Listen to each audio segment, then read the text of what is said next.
How effective is the dust collection on the SawStop CTS? In this video, I'm going to answer that question. This is the Smart Wood Shop, and I'm Ron Paulk.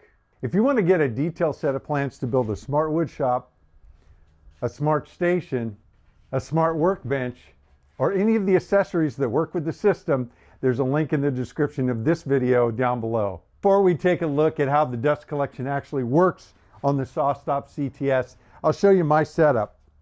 This is how I run all the time. I use the Smart Station, and I have my miter saw and my table saw hanging off of it so that I can push it around and move it in the shop wherever I need without having to reset.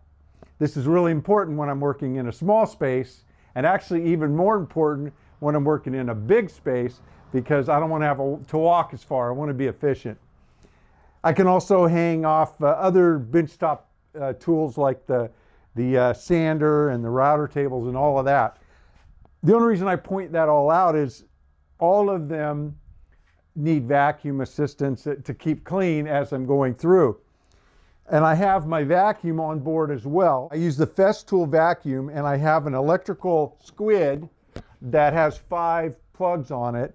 So it's plugged into the one switched outlet, and then all of the tools are plugged into that. So the miter saw, the routers when they're hooked up, the table saw, and again, any bench tool. So they're all plugged in so that when they're turned on, the vacuum will come on. But the vacuum part of it, I have tried up to 3 hoses at one time, and I just found that it reduces the capacity of the vacuum, just the ability for it to suck up the dust if I've got it divided up into 3 or more.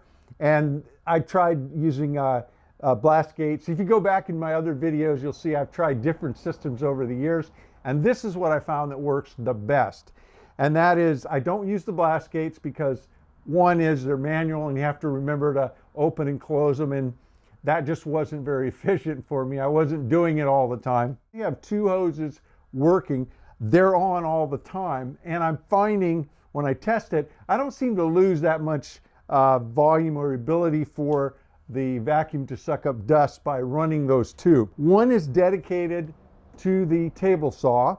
It's a larger hose. And the second one, you can see here on the miter saw, this is my floater hose. Right now I have this smaller diameter hose on just because I'm playing around with if a smaller one has enough volume to keep the miter saw clean. Floater hose, then I'm able to disconnect it when I'm working on the router, and then it'll hook up to here to take the router dust, or it'll hook onto the sander. And again, not this hose, this one's the smaller diameter, so the miter saw will work off both, but the other things I have to use an adapter. So I may not stick with this hose. I might go back to my larger diameter because it'll work on the miter saw as well as all the other tools that are set up for that size. So that is my setup. It works for me. Again, it's portable, so the vacuum, everything moves when I move the saw. The only thing that I'm tethered to is the actual power. I've got one power cord that goes into the vacuum. Now you've seen my setup and what I use, what works for me. And yes, the dust collection on everything generally works. Of course, I have a really good vacuum that has a lot of power and it's very efficient. And also because each tool is plugged into it, it's always turned on when the tool is running. All I have to do is remember to put the hose on it. But the table saw, use it all the time.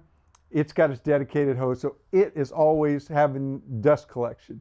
Now with any table saw, you get a certain amount of dust off the top of the saw, in fact quite a bit. And so what it collects from the base or the cabinet of the saw is going to be what is pulled down in, but what the blade throws off up here, obviously there's no way for it to go into the vacuum unless we put on a blade guard with dust collection. Also, if you do put on the blade guard without dust collection, it will increase the amount of dust that goes down into the cabinet and is sucked up. My Job Site Pro, its blade guard works really well, and it has the vacuum built into it. The one that came with the CTS does not have the vacuum built into it.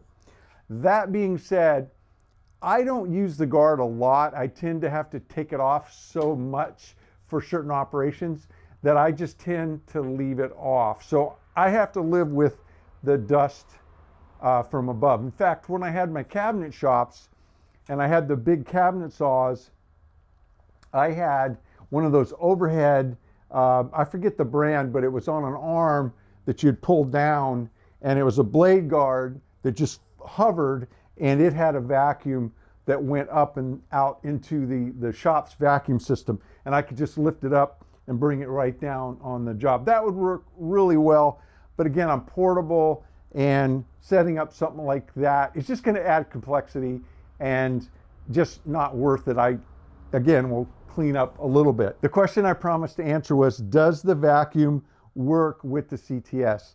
And the answer unequivocally for me is yes. With my system, it works, and it works well. At minimum, it works as good as any table saw that I've ever owned in a portable fashion. I started this video by, I think, ripping about 4 pieces of 3/4 inch treated pine, and I've got a little bit of dust on the saw, and it's the cabinet. Hopefully the little camera will pick this up. The cabinet is pretty clean. There's a little sawdust right there. I do want to point out that I hobble my system a little bit with any table saw I use with the Smart Station. All of the table saws, the port comes straight out the back, and I need it to come out the side. So I use one of these shop vac 90s, and so it's not a sweep, it's a tight 90, and that does cut down on airflow, but it still works quite well.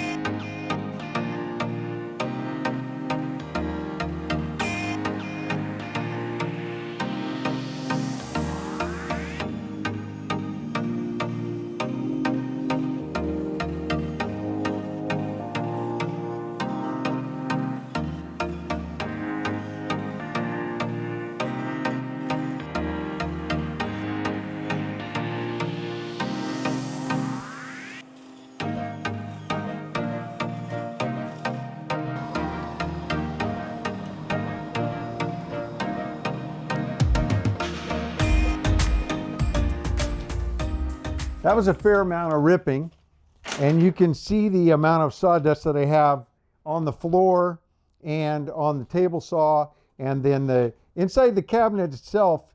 That's pretty clean. They've got that sealed up pretty well. So with that suction at the bottom, you know, anything that's floating will pretty much get sucked into that airstream. So the inside of the saw seems to stay pretty clean. And again, with the sawdust on the top, that's as good as any, you know, saw that I've ever had. I've always had dust on the top of my table saw. I hope this real world, real shop look at the dust collection on this CTS saw answered any questions you may have. If you enjoy this type of video, if you find it helpful, then be sure to give it a thumbs up. Thanks for hanging out with me in the Smart Wood Shop. You stay safe and have a great day.